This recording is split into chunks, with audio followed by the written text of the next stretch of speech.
Hello, welcome everyone. Randy Clark here. We're going to get started in a moment. It looks like some folks are just now logging in, so just give folks another minute or so, uh, and then we'll get started.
Okay, why don't we go ahead and get started? Looks like some of the attendees, some of you guys have just logged in, and we're recording this. So if you join in late, you can always grab the recording. Welcome. My name's Randy Clark. I'm the VP of Sales here at KPI Fire, and today's webinar is all about the reports and huddle boards that KPI Fire offers, how to use them, when to use them, what it provides for you, uh, uh, some key information there. So as we go through this, you'll see on that little window, that webinar window, there's a chat box or there's a question box. You can use either of them.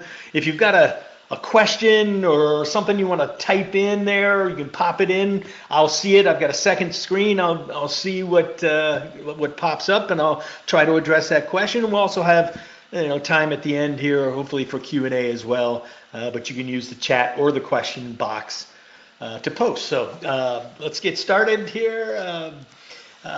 The agenda today, we're going to introduce me and the company, a little bit about KPI Fire. We're going to look at one of our new reports. It's called the Balanced Scorecard Report. It's a huddle board. We'll look at custom huddle boards and how you can build your custom huddle boards. And then we'll look at the out-of-the-box reports and how those function. And then we'll open it up for Q&A. All right. So this is really simply a rundown of what kind of data can you get out of KPI Fire with the standard type reports and our custom huddle boards. Right. So to start off with, introduce myself. My background is in continuous improvement. I've been doing this for a few years. I led a Baldrige-based quality initiative at Whirlpool Corporation. I'm a 3-year Baldrige examiner. I'm really heavily involved and a big believer in the Baldrige quality system. I left Whirlpool to go to Pitney Bowes to start a Six Sigma initiative sort of from the ground floor at Pitney Bowes.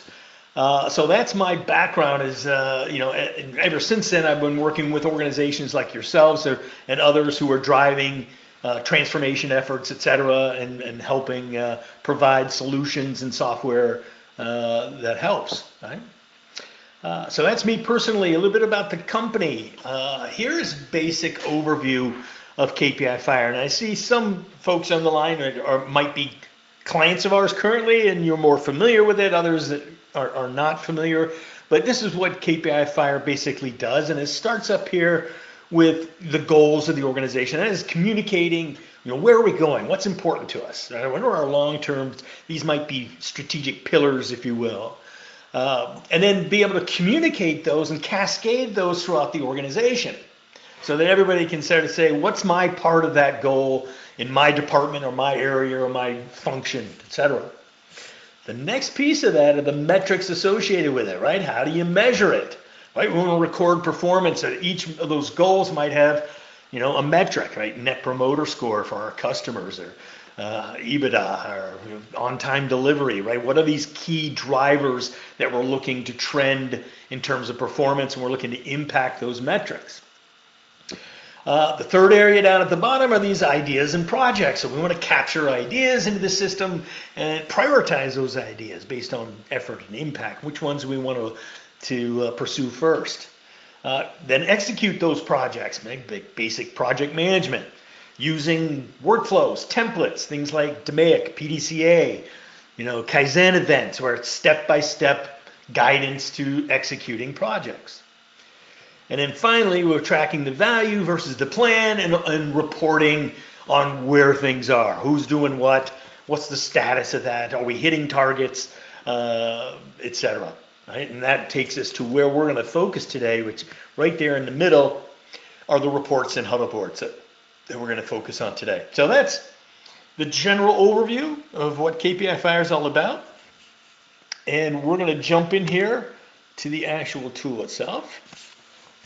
And so now here we are in KPI Fire. This is Acme Corporation. It's a fictitious company, and their mission statement is to amaze and inspire their customers. Now, some of the things that we do is once we've set our strategy and started our metrics and goals, we're going to sort of pass over that's we've set our strategy, we're tracking our metrics, and we've got a lot of projects going on. What we're going to focus on are the reporting elements of this tool. Right? So what we do is we go over here and I'm going to add in a report. I want to add a report or a huddle board, and we call them a huddle board, meaning that these are business reviews. These might be weekly, monthly, even maybe even daily, where you gather around one of these huddle boards, has the metrics and goals and performance, and you decide, take action from those. How are we doing? Right? So I can add those a new huddle board in, and I've got a number of options here. We're going to start here with that balanced scorecard option, which is a brand new feature of KPI Fire. And so we've already built one, and I'm going to go in and build and view this, and this is our Acme Balanced Scorecard. So how does it report? Now, next month, we're going to go into the details on how to build one of these things, how to get these, structure it from sort of the bottom up. So we're not going to go into big detail on this right now, other than to look at what it's telling us. And so here along the left-hand side are our 4 core sort of pillars of our strategy. Shareholders, customers, employees, processes. And each of those are linked to certain goals or metrics that are associated with driving that. Now, when we want to do this, what the whole idea around the balanced scorecard report is to have a sort of a weighted score. And this is it down here at the bottom, 83.8. Now, how does that calculate it? So it's on a 100-point scale. It could be on a 10 or 5-point. In this case, it's a 100-point scale. And that's an 83. That's like a B plus or a B, right? And, if it was a 95, 100, it would be in the A category in terms of performance. And what this is doing is it's taking each of these and it's weighting them and saying, this weight is calculated 40% based on the shareholder, 25, 10% on our processes. And you can change those up if you like. And then within each of those are the metrics and how they're doing, and are we performing against them, and then the scores or the weighting on those. So 40% of it is EBITDA, 30% is cost reduction, the other is revenues from new products, etc. And once you've given it a score, now this is where you go in and basically say, okay, based on the performance, where do I put that score? We'll automatically calculate based on the targets of what the score is, and then you've got some comments here about why, what's keeping us, revenue, supply chain issues, are driving the miss. Right? The logistics continues to be a strong point for us in terms of on-time delivery. All right, again, one such report. The other area we're going to look at here, when you put up a huddle board, are these custom huddle boards, where you can build your own report outs, etc. So let's go in one of these that we've built already. This executive review. And this is pulling together key data points that are important to us to review on a weekly, monthly, quarterly basis. Right? So we've got the EBITDA measure. Here's our snapshot year to date. Here's our trend. And if I wanted to know more, I can drill into that trend and sort of see hey, how are we doing versus what our targets are? Our targets are going up, and our performance, that trend line shows us that we're actually going down. We're trending in the wrong direction. Okay. So these reports can be built, and basically what they are, these are what we call tiles. And what you do is you go in, you add tiles. So you add new goals, new metrics, right? You go in and I search and I say, which goals do I want to include on this huddle board? Right? So the huddle board might be focused on certain initiative, goal, etc. And you can add those, create as many of these as you'd like. Okay? In fact, what you'll note here is that some of these have links. You'll see a link right there. I want to know more about organic revenue and stuff. There's a linked board here. I can go to that. Here's a drill down specifically on where our revenues are and where our revenue from new products are. And I want to know more about our cost reduction efforts. Right? I can click on that cost reduction area, and it's going to pull up our cost reduction. And at the Acme level, we're 56% of our target. We're not hitting our target. This is telling us that, hey, the industrial group is the one who's killing us. These guys, 206% of target. They're well ahead of the game. This industrial group and their likely plants underneath that is where our problem area is. Again, we'll be able to, and these are all sort of configured. You build your own so that you can drill down to answer questions and to determine what your direction ought to be. Okay. So that was high-level view on terms of huddle boards. Now what we'll do is go into our project out-of-the-box reports. And those are the report areas. So if I go into the report function right there, I can see all of my report outs on the list. And we're going to focus mostly on these project reports. Right? They also have things like the metric reports and goal reports. We're going to focus here mostly on these project reports. And I can open up that project report, right? The project list view, what does that do for me? Well, if I open that up in the second window here, this is a project list. It's telling us all about these projects. Now, every one of our report outs allows you to then filter and focus on what is it that you want to look at. And that's used up here at the top, this filter bar. Where I can look at this and say, well, by departments, right? So Acme is made up of those industrial and consumer, and they have plants and departments. I'm only real concerned about what's going on in the consumer group. So I hit apply, and now I've filtered out to only those in those plants in that group. And then you can see here that project is complete. Well, I don't really care about that, so just show me the active projects. From there, right, I might say something like my total benefit area. So let's open that up and say, you know what? Show me only projects that are over 20,000. So here we go, right? And now I've filtered this based on a number of criteria. This is a useful report for me in my area, my business, my local leader of a department, etc. So I want to take this and where it says save the view, and I'll open it up and I'm going to give it a name. I'm going to say this is all the consumer projects that are over $20,000, right? Give it a name, and what happens is it's going to save in that drop down. Right? So I don't have to refilter it every time. I can always go back to a saved report. Now what's interesting as well is you can determine when you save that report, who gets to see it. And if I just say, hey, just me, I'm the only one that needs to be able to see this report, or I want to share it to all the users who are identified as part of that group. We can make it visible to them as well.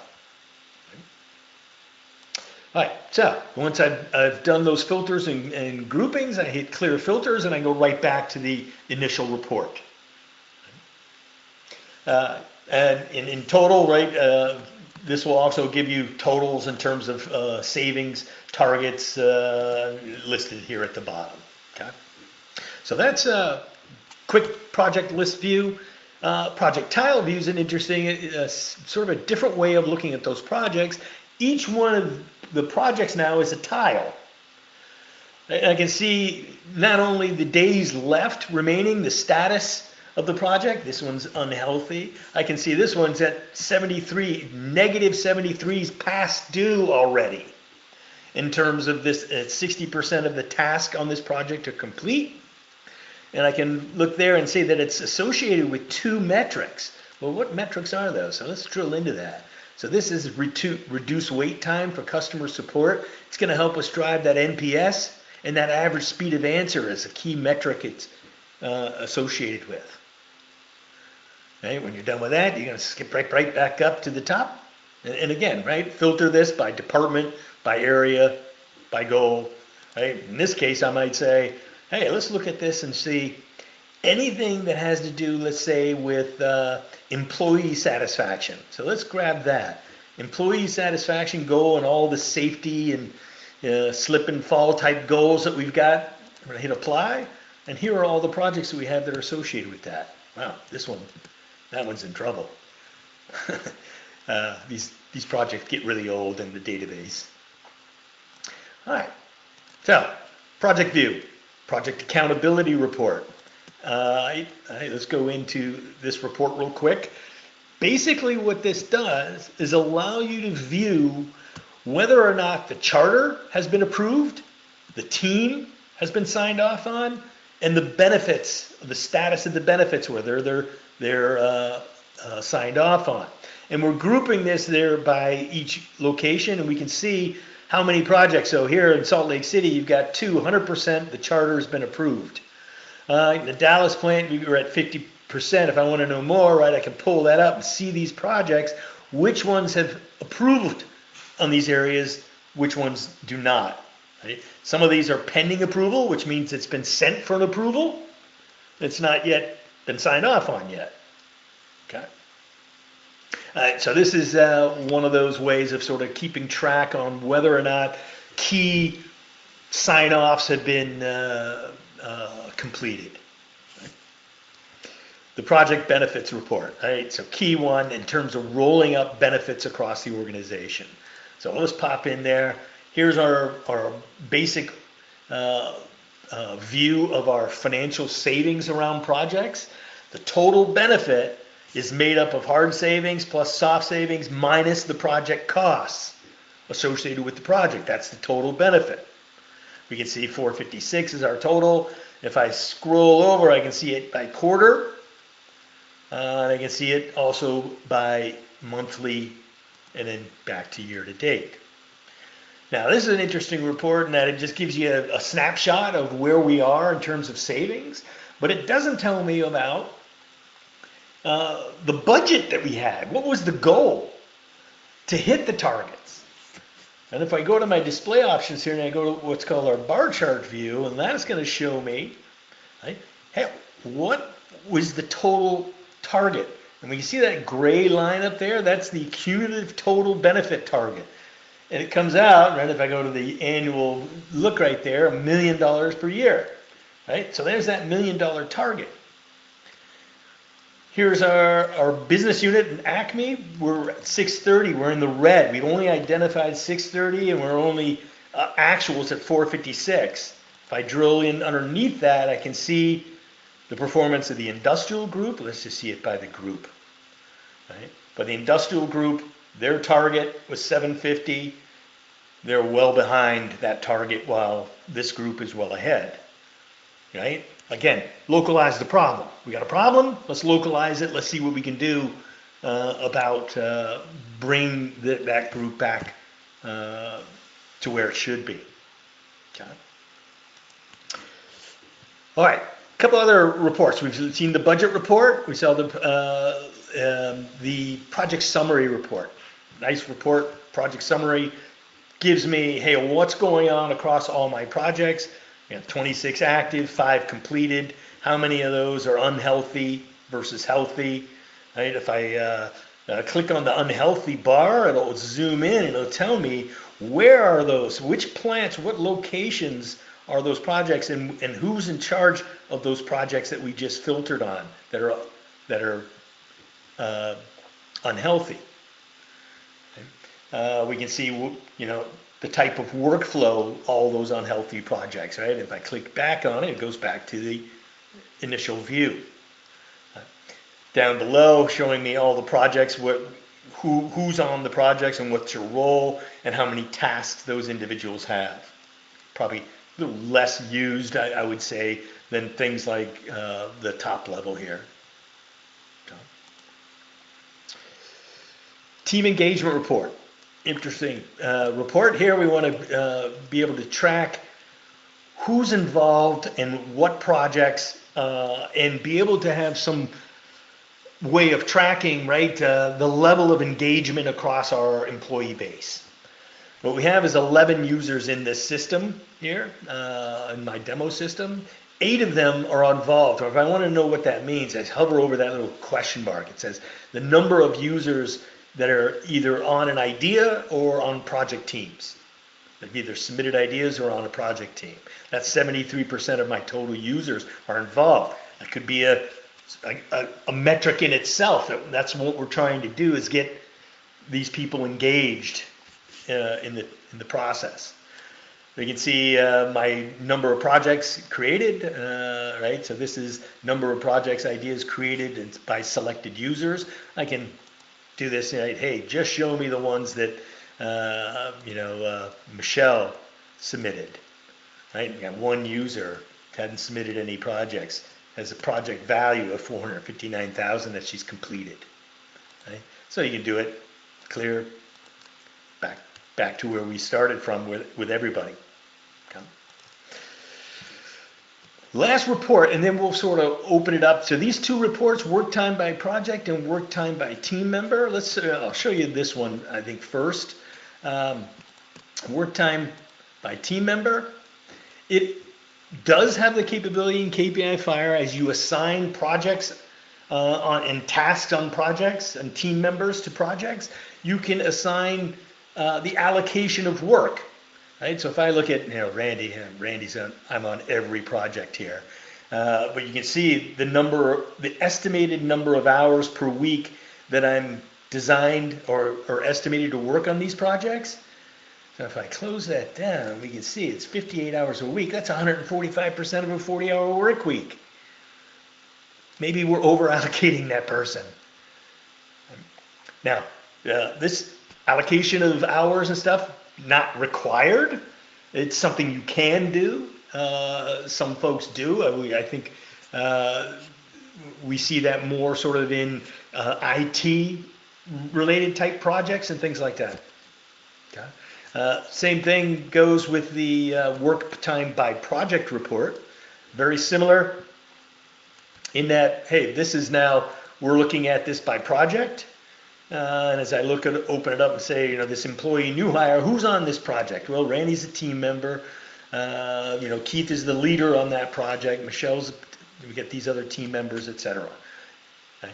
Again, just to sort of get a sense, and if you're worried about allocation of hours and how much time people are spending, this is a good way of doing that.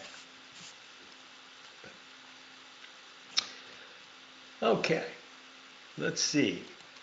I had all of the different report outs, the metric, and then the final, I guess, view would be sort of our metric summary report. If we can go to that metric summary report, this is going to just summarize all of the different metrics that we have, right? We've got on-time delivery and speed of answer and all these things that we're measuring and around all these projects. Well, 13 of those are red, in a red condition to their target. 19 are green, 13 yellow, and we've got one that has no current data available in the data point. If you wanted to know it by status, by department or area, we can see where they are by department here or by location. Okay. So that's a quick overview of some of the reporting and outputs. I open it up to anybody who's got any questions. I didn't see anything come through on the question box or the chat. Is there anybody that's got a question or a thought that they want to pop into the chat button? I'll give you a moment.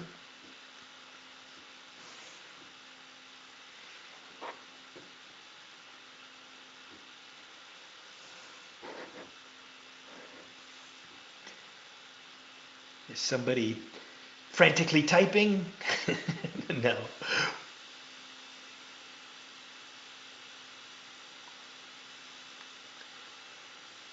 Okay. Well, if there are no questions, um, you know, wrap up today's call. If you want to know more about KPI Fire, my contact information is here. Contact me at randy.clark@kpifire or give me a call. And we can speak more about the capabilities, right? Uh, Thank you for joining us, and everybody have a great week. Thank you.